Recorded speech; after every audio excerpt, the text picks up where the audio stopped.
बिस्मिल्लाहिर्रहमानिर्रहीम। अस्सलाम वालेकुम। आज हम बात करेंगे इनकम टैक्स के बारे में।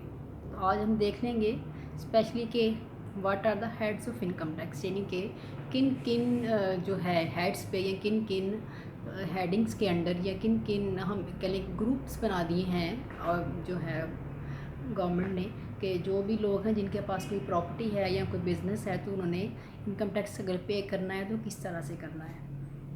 सबसे पहले हम देख लेते हैं definition of income. Income includes any amount chargeable to tax under the income tax ordinance 2001। ये जो है ना सेक्शन 2 क्लास 29 के अंदर बताया गया है। What is the meaning of tax under section 2 class 63? Tax means any tax imposed under the income tax law. It also includes any penalty, fee or other charges or sum or amount leviable or payable under Income Tax Ordinance 2001। यानी कि tax वो है जो income tax ordinance के under लोगों को पे करना है। इसमें वो पेनल्टीज़ भी इंक्लूड हैं या फिर कोई फ़ी भी, ऐसी भी अमाउंट भी इसमें इंक्लूडेड होती है। फ़र्ज़ करें एक बंदा डिफ़ॉल्टर है, वो टाइम पे इनकम टैक्स पे नहीं करता, तो इस सूरत में भी उसको जो है वो जो पे करना है वो इनकम टैक्स अंडर के ही, इनकम टैक्स ऑर्डिनेंस के अंडर ही आएगा। हम देख लेते हैं what is the taxable income under section 2 class 64। The taxable income of a person for a tax year shall be the total income of the person for the year as reduced by any deductible allowances. However, the taxable income should not be below zero. Income tax जो taxable income है उसका मतलब ये है कि बंदे की, एक पर्सन की पूरे साल की जो इनकम है, यानी कि इनकम ईयर जो मैं भी आपको बाद में बताती हूँ कि कब शुरू होता है कब ख़त्म होता है, उसने जो पूरे साल में कमाया है और उसमें कुछ डिडक्शन जो हैं वो अलाउ हैं ऑर्डिनेंस की तरफ से ही। तो वो हम आगे जाके देख लेते हैं कि कौन कौन सी डिडक्शन या कौन कौन से अलाउंसेस हैं जो जिन पर टैक्स नहीं लगता, या जो कौन से कुछ अलाउंसेस हैं या कुछ चार्जेस हैं उनको काटने या निकालने के बाद उन पे इनकम टैक्स जो है वो लागू किया जाता है। तो सबसे पहले हम देख लेते हैं कि जो इनकम ईयर या असेसमेंट ईयर है वो क्या होता है। The income year is full financial year beginning from 1st July and ending 30th June.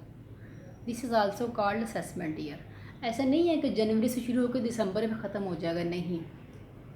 1 जुलाई से शुरू होगा और 30 जून तक पर्सनस ने, किसी बंदे ने जितना भी कमाया होगा उस पे जो है ना उसने टैक्स देना होगा।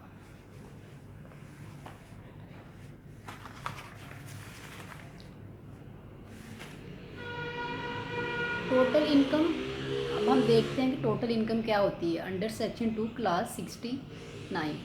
Total income of a person for a tax year shall be the sum of the person's income under the heads of income for the year.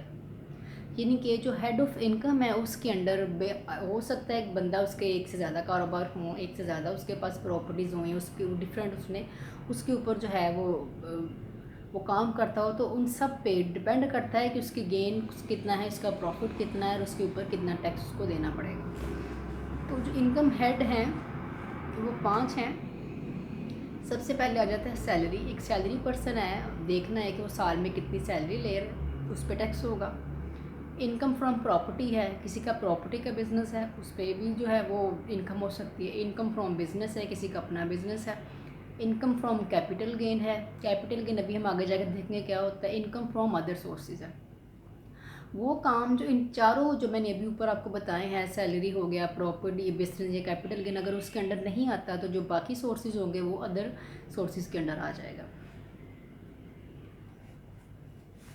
अब हम देखते हैं वन बाय वन, ये जो मैंने 5 आपको हेड बताए हैं, अब हम इनको वन बाय वन एक्सप्लेन कर लेंगे। अगर मेरे पास इतना टाइम हुआ कि आज ही हम पांचों जो हेड्स हैं उनको डिस्कस करेंगे तो ठीक है, अदरवाइज़ जो है ना 10-12 मिनट की वीडियो के बाद मैं इसको कंप्लीट कर दूंगी और जो रह जाएगा वो हम नेक्स्ट वीडियो में कंप्लीट करेंगे। तो सबसे पहले हम देख लेते हैं सैलरी इनकम।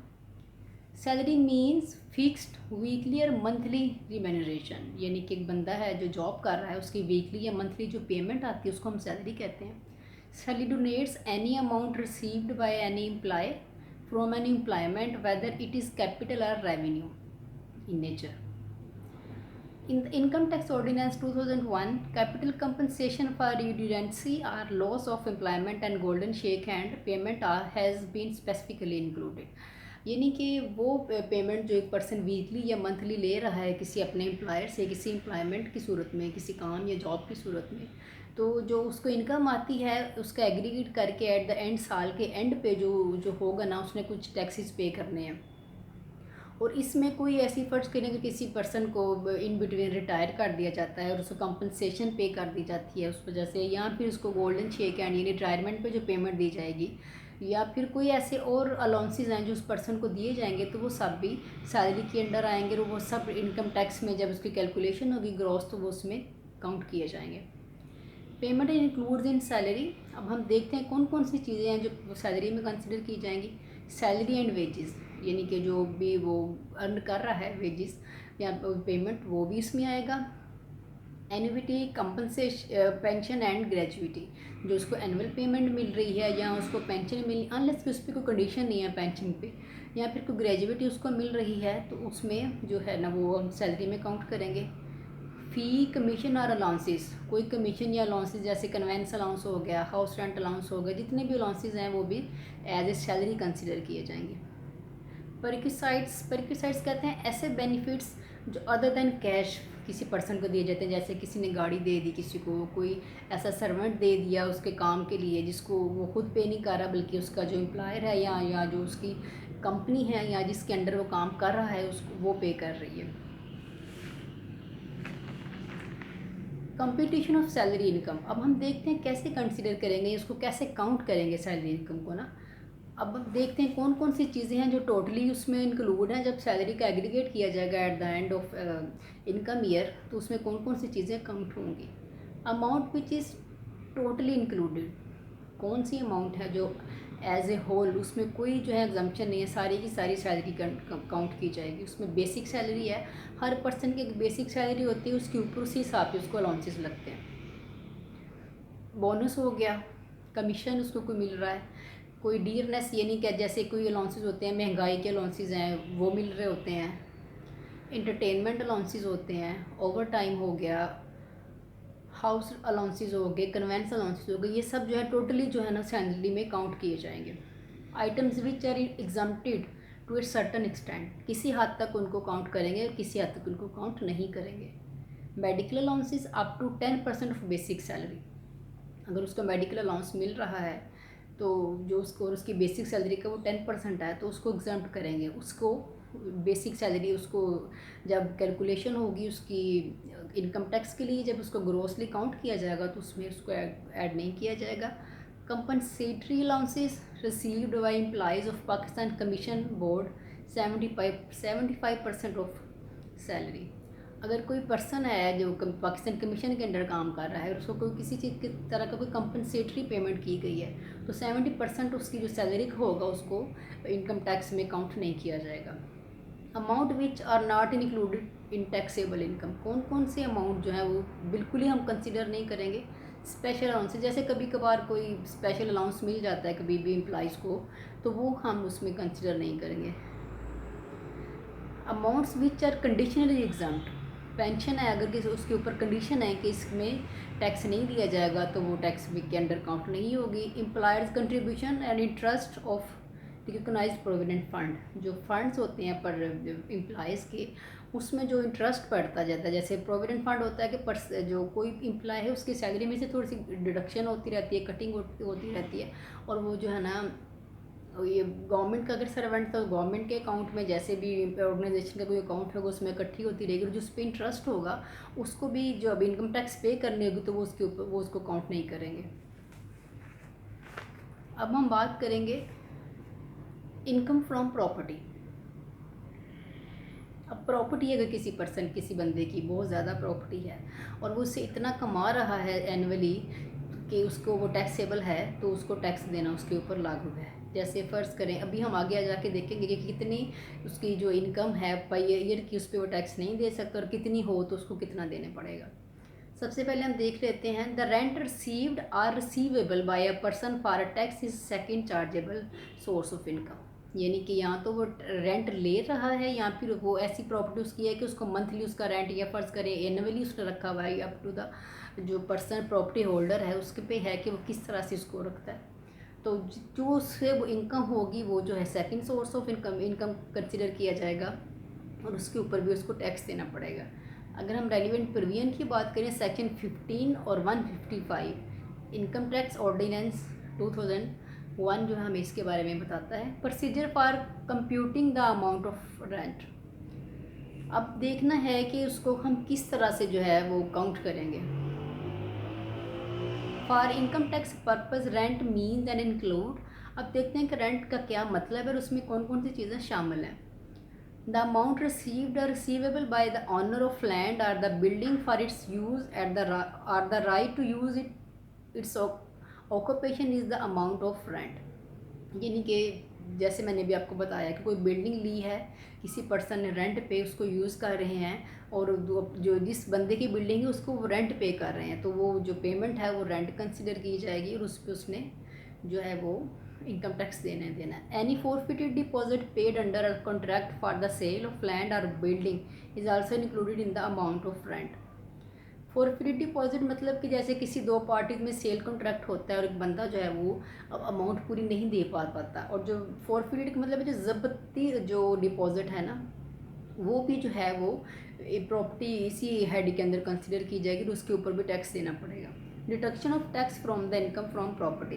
अब कौन कौन सी चीज़ें हैं लाइक डिडक्शन इसमें कौन कौन सी हो सकती है। Every prescribe person making a on payment in full or part to any person on account of rent of immovable property. यानी प्रिस्क्राइब पर्सन, अब हम देखते हैं कौन कौन से प्रिस्क्राइब पर्सन हैं जो हमें ऑर्डिनेंस में मिलेंगे, तो मैं आगे आपको जाके बताती हूँ। और वो पे कर रहे हैं फुल आर पार्टली, मतलब या मंथली दे रहा है या फिर वो एनुअली दे रहा है।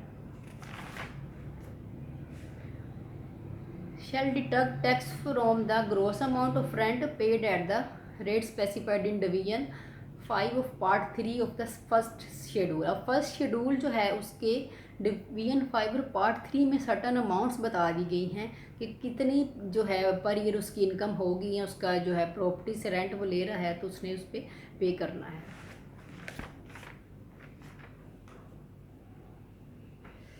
अब सब देखते हैं जी gross amount of rent. Where the gross amount of rent does not exceed 1.5 lakh, यानी कि 1.5 लाख से अगर एक बंदे की अमाउंट ज़्यादा नहीं है साल की तो उसने उसके ऊपर कोई जो है वो पे नहीं करना इनकम टैक्स। और अगर एक पर्सन है उसकी 1.5 लाख से लेके 4 लाख तक है, 4 लाख से ज़्यादा नहीं है तो उसने 5% देना है उसका। और अगर एक पर्सन है उसकी 4 लाख से लेके 10 तक है, यानी कि 10 लाख से ज़्यादा नहीं है, तो उसने 12,500 देना है और प्लस 4 लाख से ऊपर जितनी भी अमाउंट है उसका 7.5% पे करना है, यानी कि 12,500 उसने देना है इनकम टैक्स 4,000 तक की अमाउंट का। रिमेनिंग जो बच जाएगी उसका 5% जो है ना वो टैक्स में जाएगा। Where gross amount of rent exceed 10 lakh, जो जिसकी अगर है उसका एनुअली 10 लाख से ज़्यादा रेंट आ रहा है तो उसने देना है 57,500 plus 10% of the gross amount exceeding RS 10 lakh rupees. यानी कि एक बंदा है उसकी जो ग्रॉस अमाउंट है उसकी 10 लाख से अगर ज़्यादा है तो जो 10 लाख तक तो उसने देना है 57,500 रुपीज़, और जो रिमेनिंग अमाउंट होगी 10 लाख से जो ऊपर की अमाउंट है उसने उसका देना है 10%। प्रिस्क्राइब पर्सन में कौन कौन से आ जाते हैं। द फेडरल गवर्नमेंट, जैसे गवर्नमेंट ने कोई जो कि कोई बिल्डिंग ली है यूज़ के लिए, या प्रोविंशियल गवर्नमेंट ने ली है, या कोई लोकल अथॉरिटी है, या फिर कोई कंपनी है, या नॉन प्रॉफिट ऑर्गेनाइजेशन है, अगर ये लोग हैं और ये मंथली पे कर रहे हैं तो ये प्रिस्क्राइब पर्सन है, तो इनकी दी हुई जो अमाउंट होगी वो टैक्सेबल होगी।